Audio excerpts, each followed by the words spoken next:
Dear learners, welcome to English class. This is Ataur Rahman Khan Shaun, lecturer English, Police Lines School and College, Rangpur.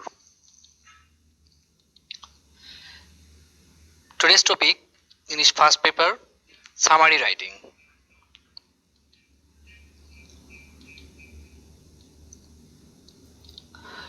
We will discuss summary writing, tips and hints, how to write a summary, and practice.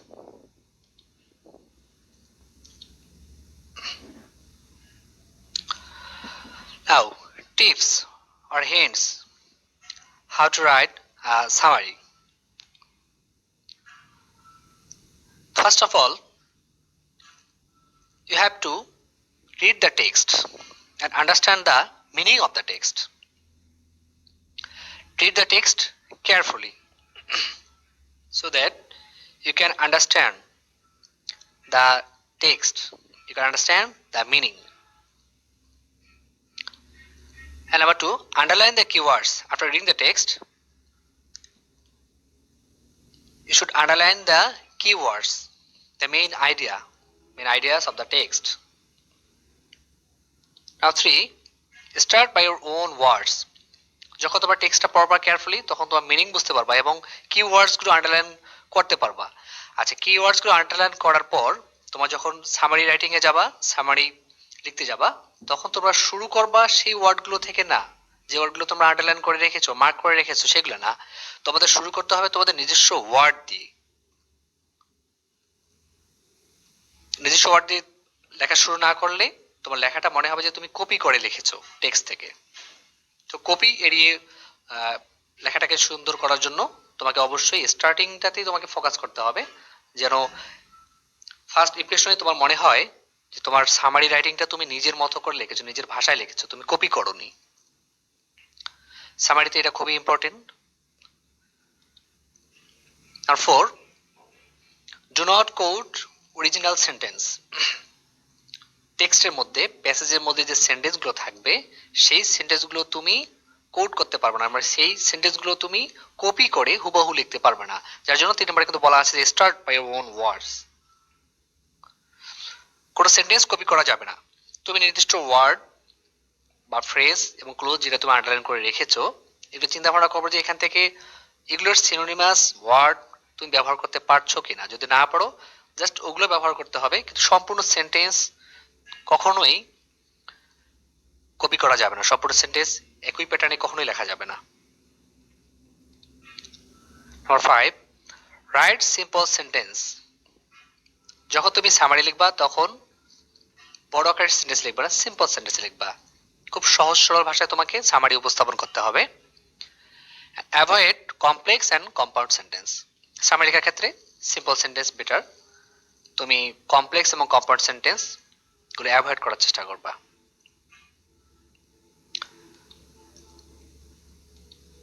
Number 6, avoid details. বিস্তারিত যে বিষয়গুলো আলোচনার মধ্যে থাকে প্যাসেজের মধ্যে বা টেক্সটের মধ্যে, এগুলো সামারিতে নিয়ে আসা যাবে না। এরকম এক্সাম্পলগুলো দেওয়া যাবে না। Interrogatives, note of interrogation or interrogative sentence avoid করতে হবে। Exclamations, note of exclamations or exclamatory sentence avoid করতে হবে। অ্যান্ড কোটেশনস কোনোভাবেই সামারির মধ্যে নিয়ে আসা যাবে না। মেইন যে টপিক সেটা ফোকাস করতে হবে, এর সঙ্গে যে ডিটেইলস আছে সেটা আমরা অ্যাভয়েড করব। এক্সাম্পলস নিব না, ইন্টারোগেটিভ সেন্টেন্স নিব না বা ইন্টারোগেশন রাখবো না, এক্সক্লামেশন রাখবো না, এক্সক্লামেটরি সেন্টেন্সকে অ্যাভয়েড করব, আমরা সিম্পল অ্যাসার্টিভ সেন্টেন্সে লিখব। এবং quotation, that means direct narration, direct স্পিচটা কোনোভাবেই সামারিতে নিয়ে আসা যাবে না। ডিরেক্ট স্পিচটা যদি ইম্পর্টেন্ট হয় তাহলে সেটা ইনডিরেক্ট ফর্মটা সামারিতে লিখতে হবে, আর যদি ইম্পর্টেন্ট নাই হয় সেটা অ্যাভয়েড করে চলতে হবে, সেটা নিয়ে আসা যাবে না, স্কিপ করতে হবে। Number 7, objective and specific. Writing should be objective. এখানে পার্সোনাল ভিউ দেয়া যাবে না। টেক্সটের মধ্যে যে আলোচনাটা আছে, যে বিষয়টা ফোকাস করা আছে, সেভাবে লিখতে হবে from third point of view. Personal interfere যেন না আসে, রাইটিংটা হবে অবজেক্টিভ এবং স্পেসিফিক, নির্দিষ্ট বিষয়গুলোই তুলে নিয়ে আসতে হবে, সব বিষয় নিয়ে আসা যাবে না, ডিটেলসকে এড়িয়ে স্পেসিফিক হতে হবে রাইটিংটা। Okay, avoid first person I, we etcetera. আমাদের first person point of view থেকে না লিখে third person point of view থেকে চিন্তা ভাবনা করতে হবে, তাহলে রাইটিংটা আমাদের অবজেক্টিভ হবে। আমাদের ফার্স্ট পারসন আই, উই এগুলো আমরা অ্যাভয়েড করে চলার চেষ্টা করব। ওকে, নাম্বার 8, প্যারাফ্রেজ। সামারিটা হবে একটা প্যারাফ্রেজ। প্যারাফ্রেজ মানে এখানে বোঝাচ্ছে যে তোমরা যে রাইটিংটা লিখবা সেটা হুবহু কপি করবা না, ওয়ার্ডস, ফ্রেজ আর ক্লোজ কোনোভাবে কপি করা যাবে না, প্যারাফ্রেজ আকারে লিখতে হবে। প্যারাফ্রেজে যখন তুমি সামারি লিখতে যাচ্ছ তখন তোমার কিন্তু প্লেগেরিজম তুমি অ্যাভয়েড করে চলতে পারছো, তুমি প্লেগেরিজম দোষী দুষ্ট হচ্ছ না, দোষী হচ্ছ না। তো যাই হোক, প্যারাফ্রেজ করার চেষ্টা করতে হবে। যে ওয়ার্ডগুলো তুমি সিলেক্ট করছো, কিওয়ার্ডস গুলো, সেগুলো সিনোনিমাস ওয়ার্ড তোমাকে বেছে নিতে হবে, তাহলে প্লেগেরিজম থেকে তুমি বেঁচে যাবা। Number 9, follow chronology. সামারির ক্ষেত্রে ক্রোনোলজি মেনটেন করতে হবে, বিশেষ করে যদি কোনো ব্যক্তি বিশেষের প্যাসেজ থাকে, কোনো ব্যক্তি সম্বন্ধে কোনো প্যাসেজ থাকে, তো ব্যক্তির ক্ষেত্রে তার বার্থ, এডুকেশন এডুকেশন আর অ্যাক্টিভিটিস, তার সঙ্গে ডেথ, এগুলো বিভিন্ন ইয়ার উল্লেখ করা থাকে। তো সেই ক্ষেত্রে সালগুলো বা ইয়ারগুলো যেগুলো দেওয়া থাকবে সেগুলো ক্রোনোলজি মেনটেন করে তোমাকে সামারিতে নিয়ে আসতে হবে। প্যাসেজের মধ্যে যদি এলোমেলো ভাবেও থাকে, সামারির ক্ষেত্রে অবশ্যই সেটা সিকোয়েন্স মেনটেন করে লিখতে হবে, ক্রোনোলজি মেনটেন করে লিখতে হবে। এবং অন্যান্য ক্ষেত্রেও যে কোনো বিষয় নিয়ে যদি কোনো টেক্সট থাকে সেক্ষেত্রেও প্যাসেজে যেভাবে সাজিয়ে সাজিয়ে দেয়া আছে সেই সাজানো সিকোয়েন্সটাই তোমাকে ফলো করে সামারি তৈরি করতে হবে। কোনোভাবেই ক্রোনোলজি যেন নষ্ট না হয়ে যায় সে বিষয়টা খেয়াল রাখতে হবে, ক্রোনোলজি মেনটেন করতে হবে। Number 10, follow word limit. সামারির ক্ষেত্রে সাধারণত ওয়ার্ড লিমিট এবং থিমের ক্ষেত্রে তো ওয়ার্ড লিমিট দেয়াই থাকে। এছাড়া তোমরা দেখেছো যে গ্রাফ চার্ট, সেখানে তোমরা লিমিট পাও, ওয়ার্ড লিমিট উল্লেখ করা থাকে। আচ্ছা, সামারির ক্ষেত্রে যদি ওয়ার্ড লিমিট উল্লেখ করা থাকে 50 ওয়ার্ডস অর 80 ওয়ার্ডস অর 100 ওয়ার্ডস, তাহলে তোমরা সেই অনুসারেই তোমরা লিখবা। এটা তোমার বাসার মধ্যে প্র্যাকটিস করা সেটা বুঝতে পারবা না, বাসায় প্র্যাকটিস করে তোমরা বুঝবা যে তোমাদের কত কত ওয়ার্ডে তোমার সামারিটা হচ্ছে, কত লাইনে তোমাদের কত ওয়ার্ড হয়, এটা চেষ্টা করবা মেনটেন করার। নির্দিষ্ট যে লিমিট থাকে সেক্ষেত্রে 5টি বা 10টি ওয়ার্ড কম বেশি হয়ে গেলে তেমন সমস্যা হওয়ার কথা না, সুতরাং ওটা নিয়ে বেশি টেনশন করার কিছু নেই। তারপরে লিমিট ক্রস করবা না, লিমিটের মধ্যে থাকার চেষ্টা করবা। ওকে, যদি কোনো কোশ্চেনের মধ্যে যদি লিমিট কথার উল্লেখ না থাকে, সাধারণত থাকে না, তখন তোমাদের কি করতে হবে, তখন তোমাদের 1/3 যে টেক্সট থাকবে তার 1/3 তোমাকে লিখতে হবে, 1/3 অফ দ্য মেইন টেক্সট। সামারির পরিমাণটা হবে কতটুকু, সামারি লেন্থটা 1/3 অফ দ্য মেইন টেক্সট। যে টেক্সটটা যতটুকু থাকবে তার 1/3 হবে। টেক্সটটা যদি 300 পেজের হয় তো তোমার কি হবে, 1/3 100 পেজের সামারি হবে। এটা একটা রেশিও, এটা অ্যাপ্রক্সিমেটলি তোমাকে চিন্তা করতে হবে। তো এই রেশিওতে তোমার যদি 15 সেন্টেন্সের তোমার যদি একটি প্যাসেজ থাকে তাহলে তোমাকে লিখতে হচ্ছে 5টি সেন্টেন্সের মধ্যেই সামারি তৈরি করতে হচ্ছে। যদি 20টি থাকে তাহলে 6টি সেন্টেন্স অথবা 7টি সেন্টেন্স, এইভাবে একটা হিসেব করা হয় 1/3 অফ দ্য মেটেক্স। এটা আসলে নির্দিষ্ট করেই যে তোমাকে 5টি সেন্টেন্স, 6টি সেন্টেন্স, 7টি সেন্টেন্স লিখতে হবে তা কিন্তু না। আর সাধারণত তোমাদের মধ্যে একটা কনসেপ্ট আছে যে সামারি মানে 5টি লাইন বেছে বেছে লিখতে হবে।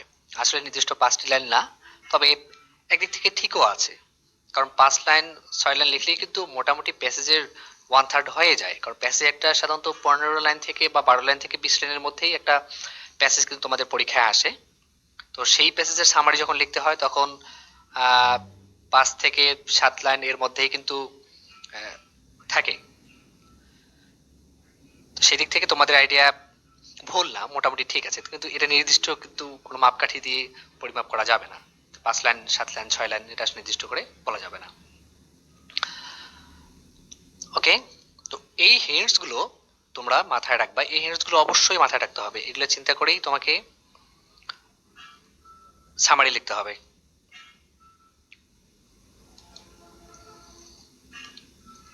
ওকে, নাও ফরম্যাট। বা স্ট্রাকচার অফ সামারি। সামারি কি রকম করে লিখবা তোমরা? কবিতা আকারে লিখবা নাকি প্যাসেজ আকারে লিখবা, প্যারাগ্রাফ আকারে নাকি কম্পোজিশন আকারে, তোমরা কিভাবে লিখবা? তো এটা নিয়ে তোমাদের চিন্তা থাকতে পারে, তো এই জন্য এই ফর্মেটটা আমি বলে দিচ্ছি। তো সামারি ফর্মেট হচ্ছে তোমাদের প্যারাগ্রাফের মতো করে তোমরা, সামারি একটা প্যারাগ্রাফ, প্যারাগ্রাফের স্টাইলে তোমরা লিখবা। তো প্যারাগ্রাফ ওয়ান সিঙ্গল প্যারাগ্রাফ, সামারিতে একটা প্যারাই থাকবে, একটা প্যারাগ্রাফের মধ্যে একটা প্যারাই থাকে, সুতরাং তোমরা একটা প্যারা লিখবা। কম্পোজিশনের মতো অনেকগুলো প্যারার সমন্বয় এখানে ঘটানোর চেষ্টা করবা না, সামারিতে একটা প্যারাই লিখবা। আর এখানে তোমাদের টাইটেল লিখতে হবে না, তবে টপিক সেন্টেন্স থেকে শুরু করে প্যারাগ্রাফের যে অন্যান্য বিষয়গুলো মেনটেন করা হয় তোমরা সেগুলো মেনটেন করবা। সো ফর এক্সাম্পল এখানে টপিক সেন্টেন্স থাকবে, সাপোর্টিং সেন্টেন্স এন্ড কনক্লুশন। প্যারাগ্রাফে যে বিষয়গুলো থাকে সেরকম করেই তোমরা সামারিটা সাজিয়ে লিখবা, একটা সিকোয়েন্স মেনটেন করে। তো টপিক সেন্টেন্স কি, অনেকের প্রশ্ন থাকতে পারে টপিক সেন্টেন্স কি? টপিক সেন্টেন্স কিন্তু টপিক না বা টাইটেল না। Topic sentence is a sentence that summarize the main idea of a paragraph. তাহলে বুঝতে পারছো টপিক সেন্টেন্সটা কি? Topic sentence is the important sentence in a paragraph. This is the first sentence of a paragraph. Topic sentence helps to organize the paragraph by summarizing the information in the paragraph. যেটা খুবই important topic sentence. Topic সেন্টেন্সের মধ্যেই সব বিষয়গুলো focus করা হয়, main আইডিয়াটা focus করা হয়। সামারির মধ্যে যে মেইন আইডিয়া থাকবে সেটা টপিক সেন্টেন্সে ফোকাস করা হয়। সো তোমরা সামারি যখন লিখবা বা প্যারাগ্রাফ যখন লিখবা তখন টপিক সেন্টেন্সটা খুব সুন্দরভাবে লিখবা, যেন টপিক সেন্টেন্সটাই সম্পূর্ণ প্যারাগ্রাফটাকে বা সামারিটাকে সামারাইজ করে অথবা ফোকাস করে, মেইন আইডিয়াটা ওখানে তুলে নিয়ে আসতে হবে। এই বিষয়টা তোমরা মাথায় রাখবা। তারপর সাপোর্টিং সেন্টেন্স, তোমাদের টেক্সট থেকে অন্যান্য যে কিওয়ার্ডসগুলো তোমরা বেছে নিয়েছো সেগুলো সিকোয়েন্স অনুসারে লিখতে হবে। আর সবার শেষে যেটা আসে কনক্লুশন। ঠিক আছে, কনক্লুশনে এক লাইন বা দুই লাইন নির্দিষ্ট করে কোনো লিমিটেশন নেই। তোমাদের সামারি অনুসারে যতটুকু লেখা দরকার 1/3 তোমরা 1/3 কমপ্লিট করবা। ওকে, এখন সামারি শুরু করবা কিভাবে? আমি তোমাদের প্রথম দিক থেকে বলছি যে সামারি কোনোভাবেই কপি করা যাবে না। কপি হলেই তোমাদের নাম্বার 2-3, তোমার সামারি খুব সুন্দরভাবে লেখো কিন্তু 2-3 নাম্বারের উপরেই বেশি পাও না। কেন? কারণ তোমরা কপি করো। কপি করলে অবশ্যই নাম্বার 0 পর্যন্ত আসতে পারে, এই জন্য তোমাদের কপি করা যাবে না। তোমাদের সামারি যখন লিখতে হবে, সামারি যখন তোমরা লিখবা তোমাদের স্টার্টিং ওয়ার্ডগুলো তোমাদের ভিন্ন রকম হবে। ঠিক আছে, সেগুলো কখনোই টেক্সটের ওয়ার্ড হবে না। এই জন্য বিগিনিং সেন্টেন্সের ক্ষেত্রে তোমাদের এই বিষয়টা মাথায় রাখতে হবে, মর্নিং শোজ দাঁড়িয়ে, তাই না? তাদেরকে ফার্স্ট ইমপ্রেশনটা তোমাদের ভালো করতে হবে। তো ফার্স্ট ইমপ্রেশনটা তোমরা এমন ভাবে শুরু করবা সামারি রাইটিংটা যেন দেখে মনে হয় যে তোমরা কোনোভাবেই কপি করোনি, কপি করতে পারো না, তাই না? এভাবে তোমাদের শুরু করতে হবে, তোমার নিজের মতো করে লিখেছো এরকম ইমপ্রেশন দিতে হবে। তো এই ক্ষেত্রে তোমরা যদি ঝামেলার মধ্যে পড়ে যাও বা কি ওয়ার্ড দিয়ে শুরু করবা তোমাদের এরকম সমস্যা হয়, তাহলে তোমরা এভাবে শুরু করতে পারো। দ্য টেক্সট ডিলস উইথ, যে টেক্সট বিষয়ে থাকবে সেই বিষয়টা নিয়ে তোমাদের লিখতে হবে। যেমন তোমাদের ডায়াসপোরা লেখো, the text deals with diaspora, Kuakata নিলে কুয়াকাটা, তাই না? এভাবে তোমরা লিখতে পারো। দ্য টেক্সট ইজ অ্যাবাউট, এভাবে শুরু করতে পারো। বা the passage is about, the passage deals with, the passage focuses mainly on, যে কোনো একটা তোমরা বেছে নিতে পারো। প্যাসেজ টেক্সট, ঠিক আছে? পোয়েমও তোমরা এখানে নিয়ে নিতে পারো। যে বিষয়টা আসবে সেই বিষয়টা নিয়ে তোমরা এই সেন্টেন্সগুলোর সঙ্গে কানেক্ট করে লিখতে পারো, শুরু করতে পারো। This is the text which has been discussed about, which discusses about, এগুলো তোমরা দিতে পারো। দ্য স্পিকার সেজ দ্যাট, অথবা the person talks about, the speaker talks about, in the text we notice that, অথবা নেম, তোমাদের প্যাসেজটা যে name দিয়ে শুরু হয়েছে বা প্যাসেজে যে নেমটা বারবার আসছে, যে বিষয়টা নিয়ে কথা বলা আছে সেই নেমটা দিয়ে তোমরা শুরু করতে পারো। যেমন কুয়াকাটা, কুয়াকাটা দিয়ে তুমি শুরু করতে পারো। নেলসন ম্যান্ডেলা, তার নেলসন ম্যান্ডেলার নাম দিয়ে তুমি শুরু করতে পারো, তাই না? ডায়াসপোরা ড্রিম, এগুলো তোমার নির্দিষ্ট নাম দিয়ে শুরু করতে পারো। ইউনিভার্সিটি, তাই না? এই প্যাসেজগুলো যে আছে তোমার সেই নাম দিয়েও শুরু করতে পারো। তারপর ডেফিনেশন, যে সেন্টেন্সের ক্ষেত্রে, যে প্যাসেজের ক্ষেত্রে ডেফিনেশন আছে তুমি ডেফিনেশন দিয়ে শুরু করলে ভুল হয়ে যাবে তা কিন্তু না, তুমি ডেফিনেশন দিয়ে শুরু করতে পারো। ডায়াসপোরা ডেফিনেশন দিয়ে তুমি শুরু করতে পারো। কনফ্লিক্ট, তাই না? এই ধরনের প্যাসেজগুলো তুমি ডেফিনেশন দিয়ে, বা বিউটি, তাই না? এই প্যাসেজগুলো তুমি ডেফিনেশন দিয়ে কিন্তু শুরু করতে পারো, কোনো সমস্যা হবে না। ঠিক আছে, তো এইভাবে তোমরা সামারিটা শুরু করতে পারো।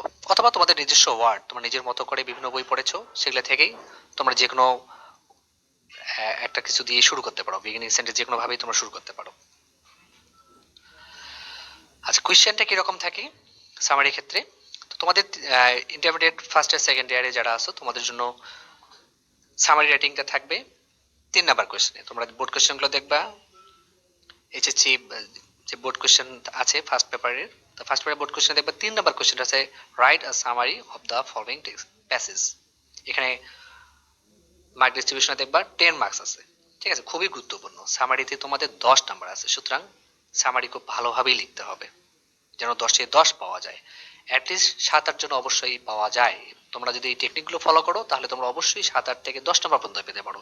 আর যদি তোমরা কপি করতে চেষ্টা করো তাহলে তোমরা কোনোভাবেই 10 পাবে না। 2, 3, 4-এর মধ্যেই তোমরা সীমাবদ্ধ থাকবা, তা তোমাদের মার্কস অনেক কমে যাবে। এই জন্য তোমাদের নাম্বার কম আসে। তোমরা এই টেকনিকগুলো ফলো করবা। ওকে, তাহলে আমরা সামারি একটা প্র্যাকটিস করতে হলে আমাদের জন্য অনেক ইজি বলে মনে হবে। সামারিটা প্র্যাকটিস করা খুব দরকারি। ওকে, তো আমরা কুয়াকাটা তোমাদের যে প্যাসেজ আছে সেই প্যাসেজটাই আমরা আজকে সামারাইজ করার চেষ্টা করি। ঠিক আছে, আমরা এখানেই প্র্যাকটিস করি। আচ্ছা, তো কুয়াকাটার উপরে আমার একটা লেকচার দেওয়া অলরেডি আছে, তো তোমরা সেই ক্লাস ভিডিওটা দেখে নিবা যারা কুয়াকাটা এখনো পড়োনি। তোমরা এই ভিডিওটা দেখো, এই ক্লাসটা করলেই তোমাদের কুয়াকাটা সম্বন্ধে আইডিয়া আসবে। কারণ পড়তে হবে। প্রথম কথাই ছিল কি, প্রথম হিন্টস কি, রিড দ্য টেক্সট কেয়ারফুলি। ঠিক আছে, টেক্সটটা ভালোভাবে পড়তে হবে। টেক্সটটা পড়ে মিনিং বুঝতে হবে এবং কিওয়ার্ডস গুলো আইডেন্টিফাই করতে হবে। এই জন্য তোমাদের টেক্সট পড়া জরুরি। তো যারা পড়োনি তারা এখানে পোজ দিয়ে রেখে তোমার টেক্সটটা আগে পড়ো, পড়ার পর কিওয়ার্ড গুলো তোমরা বের করো। ঠিক আছে, তো দেখো, তো এখানে Kuakata locally known as সাগরকন্যা, daughter of the sea, is a rare scenic spot located on the southernmost tip of Bangladesh। তো এখানে দেখো কুয়াকাটা লোকালি নোন, হ্যাঁ লোকাল কথাটা কিন্তু এখানে বারবার আসছে। ঠিক আছে, তারপরে যে লাইনগুলো এখানে দেখো কুয়াকাটা কোথায় অবস্থিত সেই বিষয়গুলো নিয়ে বর্ণনা করতেই এখানে সেন্টেন্সগুলো ব্যবহৃত হয়েছে। তো সুতরাং এখানে বোঝা যাচ্ছে যে আমাদের মেন পয়েন্টটা কি, তার এখানে মেন পয়েন্টটা হচ্ছে এখানে লোকেশন, তাই না? তো আমরা এই নাম দিয়ে শুরু করতে পারি অথবা দ্য প্যাসেজ ইজ অ্যাবাউট দিয়ে শুরু করতে পারি, দ্য প্যাসেজ ডিলস উইথ দিয়ে শুরু করতে পারি, তাই না? এখান দিয়ে শুরু করে আমাদের কি করতে হবে, আমাদের লোকেশনটা এখানে দেখাতে হবে। ঠিক আছে, লোকেশনটা ইম্পর্টেন্ট। তো আমরা এখানে পাইলাম যে বিষয়টা পেয়েছি সেটা হচ্ছে আমাদের লোকেশন। তো প্রথম সেন্টেন্সের আমাদের টপিক সেন্টেন্স দেওয়ার পর আমরা এই সেন্টেন্স দিয়ে শুরু করব। তারপর দেখো এই অংশটা লোকেশন ব্যবহার করতে গেছে আমরা ডিসক্রিপশনে যাব না, তাই না? আমরা ডিসক্রিপশনে যাব না, ডিটেলস যাব না, আমরা এক্সাম্পলে যাব না, আমরা মেইন পয়েন্ট স্পেসিফিক পয়েন্টগুলো আমরা বের করার চেষ্টা করব, মেইন যে আইডিয়াগুলো। An excellent combination of picturesque natural beauty sent peace. দেখো যে আমাদের কুয়াকাটাটা কেন ইম্পর্টেন্ট, কেন আমাদের আকর্ষণ করছে, অ্যাট্রাক্ট করছে, তার কারণটা হচ্ছে এটার বিউটি। এই অ্যাট্রাকটিভ কেন হচ্ছে সেই বিষয়গুলো কিন্তু এখানে দেওয়া আছে। Blue sky, shimmering expanse of water, the Bay of Bengal, evergreen forest makes Kuakata much sought after tourist destination. তাহলে এই যে কেন মাস সোট আফটার হচ্ছে, কেন অ্যাট্রাক্ট করছে, কেন ডিজার্ট প্লেস হচ্ছে, তো সেই বিষয়গুলো এখানে উল্লেখ করে দেওয়া আছে, তাই না? এই বিউটিটা এখানে উল্লেখ করে আছে। তাই এখান থেকে আমরা মার্ক পেলাম, মার্কিং করলাম। তো দেখো 3 নম্বর প্যারাতে আছে, এখানে 2 নম্বর প্যারাতে the name Kuakata takes its origin from the history of কুয়া। কুয়া থেকে কিভাবে কুয়াকাটাটা আসলো এটা আমরা নিতে পারি, আবার যদি মনে হয় যে না আমাদের অনেক বেশি আরো তথ্য আছে তাহলে এটা আমরা অ্যাভয়েড করতে পারি। ঠিক আছে, তা আমরা মার্ক করে রেখে দিলাম। দেখো এই অংশটা সেই বিষয়গুলো নিয়ে আলোচনা করছে যে কুয়া থেকে কিভাবে কুয়াকাটা নামটি আসলো। তো 3 নম্বর প্যারাতে দেখো এখানে কি বলছে, Kuakata is one of the unique sports with which allow a visitor to watch both the sunrise and the sunset. এই জন্য কিন্তু এটা বেস্ট। আরো তো আমাদের সমুদ্র সৈকত আছে, কিন্তু কুয়াকাটা কেন আমাদের কাছে বেশি অ্যাট্রাকটিভ, কেন আমাদের বেশি অ্যাট্রাক্ট করে, কারণটা হচ্ছে এখান থেকে সূর্যোদয় এবং সূর্যাস্ত দেখা যায়। সুতরাং এটা আমাদের মার্ক করে রাখতে হবে, তাই না? মোস্ট অ্যাট্রাকটিভ বিচেস, এটা কারণটা হচ্ছে সানরাইজ এন্ড সানসেট। ওকে, তো এখান থেকে আর কিছু নাই। তো দেখো, কারণ ওই বিচটা এখানে প্রকাশ করছে যে এখানে স্লোপস জেটলি রাত দরকার নেই। তারপরের প্রায় দেখো এখানে কোকারে story of virgin beach as a sanctuary for migratory winter birds. তাহলে মাইগ্রেটরি উইন্টার বার্ডসের জন্য এটা খুবই বিখ্যাত। এই জন্য এটা এই টপিক এটা আমাদের কাছে ইম্পর্টেন্ট মনে হচ্ছে, আমরা আন্ডারলাইন করে রাখি। ঠিক আছে, তারপর দেখো এখানে ফ্লাইং বোর্ডস আরো সৌন্দর্য তার সঙ্গে উল্লেখ করছে, কালারফুল সেলস, সার্ফিং ওয়েভস, ঠিক আছে, lines of coconut trees and vibrant colour. এটা ভাইব্রেন্ট কালারটাকে আরো অ্যাড করে দিচ্ছে, এই বিষয়টাকে আরো বাড়িয়ে দিচ্ছে। তো সুতরাং এই লাইনটা আমাদের আন্ডারলাইন করতে হবে। তো দেখো তারপরে বিষয়গুলো কিন্তু তারপরে লাইনটাও কিন্তু ইম্পর্টেন্ট, দেখো ইন্ডিজিনাস কালচার, তাই না? কালচার অ্যান্ড হেরিটেজ এই বিষয়টা আমাদের জন্য খুবই ইম্পর্টেন্ট, সুতরাং এই টপিকটাও আমরা আন্ডারলাইন করে রেখে দিলাম, ঠিক আছে? তাই এই আইডিয়াটাও আমরা নিলাম। তা দেখো এখান থেকে সবার শেষে আমরা দেখতে পাচ্ছি ওই একই বিষয় আসছে এখানে, রাখাইন কমিউনিটি এবং বুদ্ধিস্ট টেম্পলস, এই যে আমাদের কালচার কালচার বা কালচারাল হেরিটেজ সেই অংশটা। পরবর্তীতে দেখা যাচ্ছে যে একই বিষয়, শুধু হোলি ল্যান্ড কথাটা এখানে উল্লেখ আছে, পবিত্র ভূমিও বটে কাদের জন্য?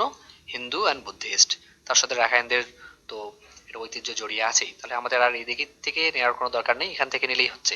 এই লাইনটা আমরা এটার সঙ্গে জুড়িয়ে দিতে পারি। তো এখন যদি আমরা সামারাইজ করতে যাই, তাহলে দেখো প্রথমে আমাদের টপিক সেন্টেন্সটা দেওয়ার পর আমাদের স্টার্ট করতে হবে ভিন্নভাবে, আমাদের মধ্যে করে স্টার্ট করার পর, হ্যাঁ বিগিন করবো যখন আমরা, তখন আমরা টপিক সেন্সটা দিয়ে দেবো।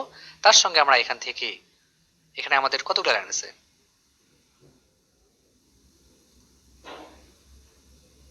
এখানে 17 বা 18টি লাইন আছে এখানে, তাই না? বা 16টি লাইন আছে, তো সেখান থেকে 1/3 আমাদের 5 লাইন অথবা 6 লাইন হলেই আমাদের হয়ে যাচ্ছে, তাই না? বা 5-6 সেন্টেন্সের মধ্যেই আমরা সীমাবদ্ধ রাখতে পারছি। দেখো এখানে আমাদের কিন্তু হয়ে গেছে, আমরা কিওয়ার্ডস গুলো যে আন্ডারলাইন করছি সেখানে আমাদের 5-6টি লাইন আমাদের এখান থেকে তৈরি করতে হবে এবং এগুলো আমাদের ফোকাস করতে হবে। ওকে, তাহলে আমরা সামারিতে যাই। তো দেখো আমাদের স্টার্ট আমরা কিভাবে করব? আমরা বিগিন করতে পারি এইভাবে, the passage deals with Kuakata, which is one of the most charming sea beaches of Bangladesh, এটা কিন্তু আমরা বলতে পারি। এবং দেখো এই টপিক সেন্টেন্সের মধ্যেই চার্মিং সি বিচ, তাই না, এই কথাটা চলে আসছে, তার মানে এই কথার মধ্যে কিন্তু ফোকাস করছে, সম্পূর্ণ আইডিয়াটা কিন্তু চলে আসলো, কুয়াকাটার মেইন আইডিয়াটা কিন্তু আমরা প্রথম টপিক সেন্টেন্সের মধ্যে পেয়ে যাচ্ছি। তো আমরা এইভাবে শুরু করতে পারি, কুয়াকাটার নাম দিয়ে শুরু করতে পারি, ডেফিনেশন এখানে নাই, নাম দিয়ে শুরু করতে পারি, অথবা কি প্রথমে যে লাইনগুলো তোমাদের বিগিনিং লাইনগুলো ছিল যে কোনো একটা লাইন দিয়ে আমরা এটা শুরু করতে পারি, ঠিক আছে? The passage deals with Kuakata, তখন আবার উইচ ব্যবহার করে আবার লাইনটা কমপ্লিট করতে হবে, which is one of the, ঠিক আছে? তো দেখো তারপরে লোকেশন, প্রথম থেকে দেখছিলাম যে প্যাসেজ শুরুর দিকে লোকেশন কথাটা আসছিল, তো আমরা লোকেট দিয়ে দিই, it is located on the southern most tip of Bangladesh, ঠিক আছে? তারপরে দেখো যে বিষয়টা আসছে সেটা হচ্ছে আমাদের কেন sought after টুরিস্ট ডেস্টিনেশন, কেন মাস sought after, কেন, তাহলে কেন এটা হচ্ছে ন্যাচারাল যে বিউটি আছে এই কারণে, তাহলে সেই বিষয়টা আমাদের উপস্থাপন করতে হচ্ছে এখানে। It is one of the most desired places, আমরা হুবহু কপি করতে পারি না, এই জন্য এখানে মাস sought after প্লেসেস না দিয়ে, বিশেষ না দিয়ে the most desired places, most attractive places আমরা এইভাবে দেবো, তাই না? It is one of the most desired places for the tourist because of its unique natural beauty, কথাগুলো আসছে, Sandy beach, blue sky and evergreen forest, ঠিক আছে? এই কথাগুলো এখানে হুবহু আমরা এই ওয়ার্ডগুলো তো আমরা সিনেমাস ওয়ার্ড ব্যবহার করতে পারবো না, সুতরাং এই ওয়ার্ডগুলো তো আমাদের ব্যবহার করতেই হবে, ওয়ার্ডগুলো ফ্রেজগুলো আমাদের ব্যবহার করতেই হবে, আমরা এগুলো ব্যবহার করেছি, কিন্তু সেন্টেন্স প্যাটার্নটা দেখো চেঞ্জ করেছি, একই সেন্টেন্স প্যাটার্ন রাখা যাবে না, প্যাটার্ন চেঞ্জ করতে হবে। The spot allows a visitor to watch both the sunrise and the sunset from the beach, and this feature makes Kuakata one of the world's most attractive beaches. তো তারপরে দেখো তারপরের যে প্যারাটাই ছিল সে প্যারাটার মধ্যে আমরা পেয়েছিলাম যে বোথ সানরাইজ এন্ড সানসেট এই বিষয়টাকে মোস্ট অ্যাট্রাকটিভ বিচেস পরিণত করেছে, তাই না? তো এই বিষয়টা আমাদের উল্লেখ করা হয়ে গেছে। তারপরে কি বিষয় আছে? মাইগ্রেটরি, দেখো তারপরের লাইনে আমরা দিয়েছি এই অংশটা এখানে শেষ, তাই না? দ্যাট মোর অ্যাট্রাকটিভ বিচেস, তাই না? The lively Kuakata is a sanctuary for migratory winter birds with surfing waves and the lines of coconut trees. তো এই ক্ষেত্রে দেখো যে এখানে ভাইব্রেন্ট কুয়াকাটা না দিয়ে আমরা লিভলি, ঠিক আছে, এটা আমরা দিতে পারি, শিমারিং দিতে পারি, লিভলি আমরা এই কথাটা, এক্সাইটিং এই কথাগুলো ব্যবহার করতে পারি, তাই না? তো আমরা ওয়ার্ডটা একটু চেঞ্জ করার চেষ্টা করেছি, ওই ওয়ার্ডটাও ব্যবহার করতে পারতাম আর কি। তো দেখো is a sanctuary for migratory winter birds with surfing waves, এগুলো কিন্তু এখানে সরাসরি এখানে দেওয়া আছে, এগুলো কিন্তু চেঞ্জ করার কোনো উপায় নেই, কিন্তু দেখো সেন্টেন্স প্যাটার্নটা আমরা চেঞ্জ করেছি, সুতরাং এটা আমরা আমাদের কপি করা হয়নি। তারপর দেখো তো এখানে আমাদের সব আইডিয়া মোটামুটি চলে আসছে, তার সঙ্গে শুধু আমাদের যোগ করতে হবে কি কালচারাল হেরিটেজ কথাটা যোগ করতে হবে, তাই না? তো এটা আমরা শুরু করবো, আমরা ভিন্নভাবে আমরা কালচারাল হেরিটেজ ওয়ার্ড দিয়ে শুরু করতে পারি, অথবা আমরা ইন্ডিজিনাস দিয়ে শুরু করতে পারি, তাই না? তো ইন্ডিজিনাস কালচার দিয়ে শুরু করলে, অফ রাখাইন কমিউনিটি কথাগুলো দিয়ে শুরু করলে মনে হবে যে আমরা কপি করেছি, তাই আমরা এটা টেকনিক্যালি অ্যাভয়েড করে যাব, তাই আমরা শুরু করব শেষের দিক থেকে, তাই না? Beside natural beauty this holy land আবার শেষের দিক থেকে আসছে, তাই না? Beside natural beauty, this holy land has as old cultural heritage of Rakhine community, Hindus and Buddhist. ঠিক আছে, রাখাইনদের, হিন্দুদের এবং বৌদ্ধ ধর্মাবলম্বীদের জন্য এই যে প্লেসটা আছে কুয়াকাটা, একটা কালচারাল হেরিটেজের একটা অংশ তাদের। ঠিক আছে, তো দেখো তাদের ইন্ডিজিনাস কালচার আমরা এখানে খুঁজে পাবো। তো এই ক্ষেত্রে আমাদের যে টেকনিকটা আমরা ফলো করেছি, আমরা যে প্যাটার্ন, সেন্টেন্স প্যাটার্নটা চেঞ্জ করেছি। তুমি যখন একটা টেক্সট বা প্যাসেজ ভালোভাবে বুঝতে পারবা, তখন তুমি খুব সহজেই তার প্যাটার্নগুলো চেঞ্জ করতে পারবা। সেন্টেন্স প্যাটার্নটা তুমি সহজেই, খুবই ইজিলি তুমি ওটা চেঞ্জ করতে পারবা, এবং তখন তোমার কপি করা হবে না, এবং তোমার সামারিটা অনেক বেশি ইউনিক বলে মনে হবে। ঠিক আছে,